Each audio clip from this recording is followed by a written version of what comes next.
Welcome to the Everyday Conversion Podcast. I'm your host, Mark Severcrop, and I am just like you. I'm busy with work, family, kids, church, and a million other responsibilities. And honestly, some days I miss my personal scripture study and prayers. And some days we as a family miss our scripture study and prayer. But I'm trying. So if you're not perfect in living the restored gospel of Jesus Christ, but you're trying, we'll get along great, and this is the place for you. 5 days a week, I'll share a brief episode, often based on the Come Follow Me curriculum for that week that I'm using to have daily conversations with my kids, whether we're on our way to school or on our way home, or if it's real quick before dinner. And you're welcome to use them to do the same with your family or your personal study.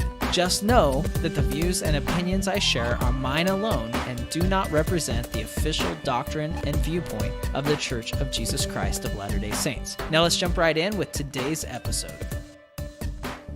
So we didn't talk about it much on the podcast this week, but in this week's Come Follow Me readings, there was a fair amount of a focus on the Savior's second coming. And so with that in mind, I thought it would be good for us to review this week Elder Todd Christofferson's talk from the April 2019 General Conference called Preparing for the Lord's Return. Since it kind of fit with, I try to do that with these. Not every week will it work out that way, but I try if there's something that seemed to be something we focused on that week and there's a conference talk about it, try to talk about it because it just fits. So Elder Christofferson is, in the beginning of his talk, he talks about a conference that he went to in Argentina. And he says that there was leaders from a ton of different faiths there. And one of the things he said was, while he was there, he says, the Holy Spirit affirmed two things to me. First, the work of ministering to temporal needs is vital and must continue. The second was unexpected, yet powerful and clear. It was this: beyond selfless service, it is supremely important to prepare the world for the second coming of the Lord Jesus Christ. That was when I heard him say that during conference and as I was reviewing it, that really struck me. Because, I talked about it earlier this week, but it's easy for us to think of the second coming as something that's a long ways away or something in the future somewhere. Because while, yes, the prophets say that the time is near at hand, the time is coming, the time is, the time is at hand, yea, is not far distant, or something like that. I mean, we hear that, but when we've been hearing it for hundreds of years, it's easy to consciously or subconsciously kind of discount it, disregard it, and to think, yeah, it's coming soon, but, time's very different than Heavenly Father, and so it's still a long ways away. But Elder Christofferson in his talk really emphasizes that this is something that we need to be doing now. We need to be preparing now. One of the things, and I love this, he went on to say that during that conference, he said, the Spirit made clear to me that the Church of Jesus Christ of Latter-day Saints is uniquely empowered and commissioned to accomplish the necessary preparations for the Lord's second coming. Indeed, it was restored for that purpose. And I know that I have, that struck me because I don't always think of that. I don't think of that being the purpose of the gospel, or of the church. I think of the purpose of the church to, help us to learn the gospel and for our families to draw near together and to, receive the ordinances necessary to return and live with our Father in heaven with our families. I don't think of it as being an organization that's one of its main purposes is to prepare the world for the second coming of the Savior. But it is. And so I think it's important for us to realize that, and I think it changes the way we look at things. And in the talk, he gives us 3 things that we can do to prepare now for that day, for the second coming. He says we can prepare ourselves as a people, we can gather the Lord's covenant people, and we can help redeem the promise of salvation made to the fathers, our ancestors. And as I read through those, I'm like, wow, those are really profound, and they just seem right. They just seem to fit. And then I started thinking about it, and I was like, You know what? When I was a missionary, back when President Hinckley was prophet, we used to talk a lot about the threefold mission of the church. And lo and behold, these three things that Elder Christofferson is talking about fit the threefold mission of the church. The perfecting of the saints, sharing the gospel, and doing temple work. I mean, that is the threefold mission of the church. And it made me realize nothing has changed. Nothing has changed since the church was organized. I mean, we see and we think that there's these new focuses and these new programs and these new emphases. They're really not. They may change the way they phrase it. They may change how they present it, but it's all the same thing. We're still trying to do the same things that we were trying to do when Joseph Smith restored the church. And if we're being completely honest, probably the same thing that's been happening throughout history. But as I'm sure you've noticed, it seems like there's a different urgency recently.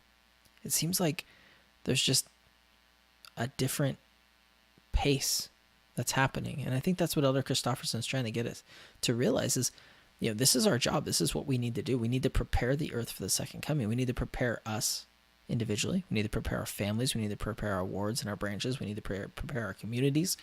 We need to prepare our countries for the second coming. And so he goes into depth and talks about each of those. And I highly recommend you go back and listen or read this entire talk. You can get it at everydayconversion.com/068. You can get the link to it. But I'm going to share a couple quick things that he talks about for each one of these. And the first one is preparing ourselves as a people. He says, quote, "The prophet Joseph Smith stated, 'We ought to have the building up of Zion as our greatest object.'" And then Elder Christofferson says, "We build up Zion in our homes, wards, branches, and stakes through unity, godliness, and charity." So, like I said, this has been the focus since the church was restored. Joseph Smith said that building up Zion is our greatest object. That should be our focus. And I love that Elder Christofferson kind of clarifies what that means. It means that we need to have unity. We need to try to live godly lives. We need to have godliness as a characteristic and an attribute of ourselves, our families, our wards, and our branches. And we also need to have charity. We need to love one another.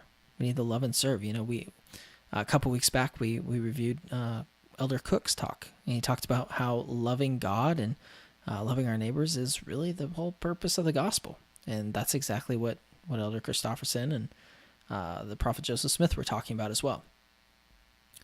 So the second one, gathering Israel.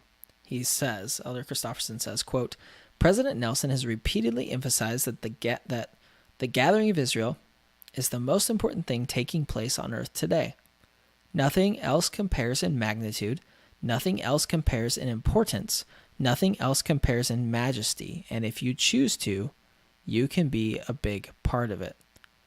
That's a powerful quote. And I remember one of the first things, when President Nelson spoke to the youth, he really emphasized this gathering of Israel.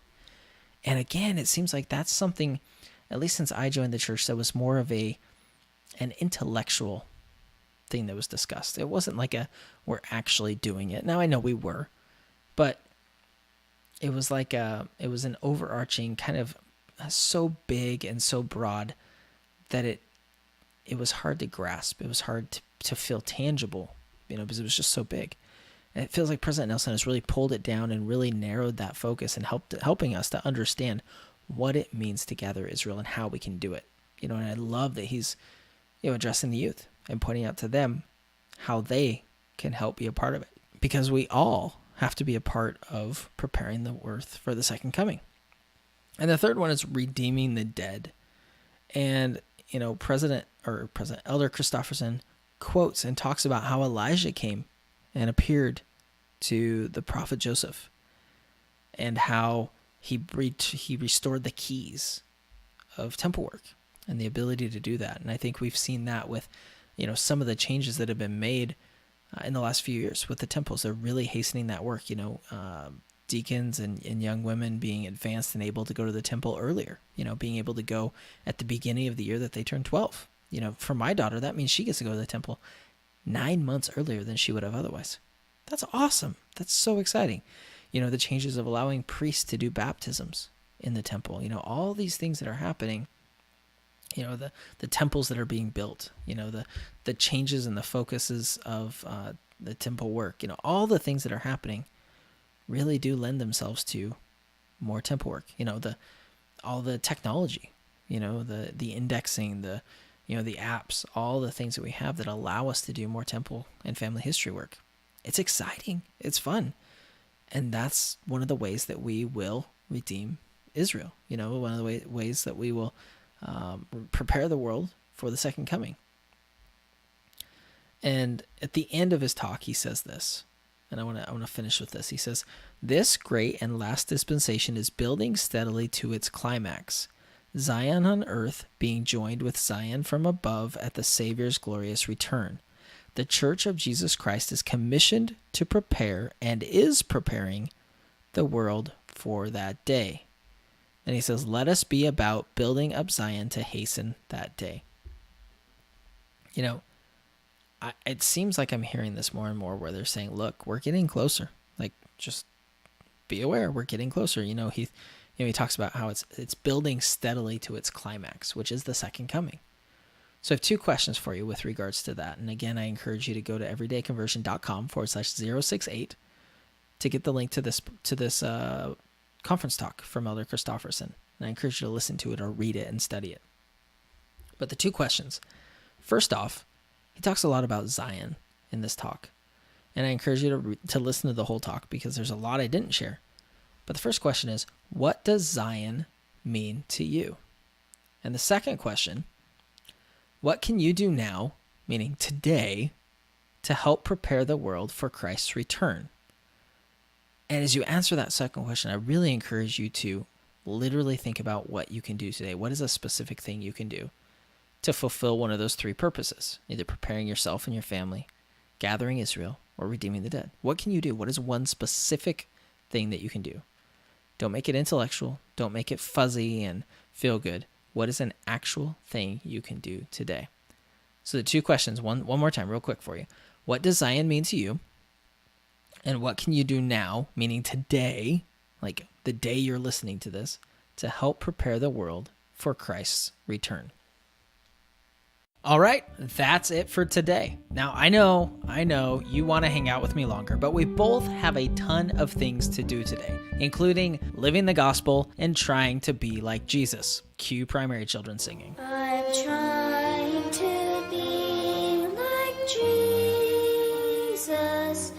But hey, if you want to get the links to everything we talked about today, you can find it on the episodes page of everydayconversion.com. You can also do cool stuff like subscribe to the show on your favorite podcast listening platform, sign up for email notifications of new episodes, and connect with us on social media there. It's kind of like a virtual church library without the militant librarians or a piece of paper to sign out your 3 tiny pieces of chalk for your lesson. Also, just remember, I do my best to make sure my opinions are in line with official church doctrine, but they are just that. They're my opinions. For official doctrine and viewpoints, I recommend you go to churchofjesuschrist.org or comeuntochrist.org.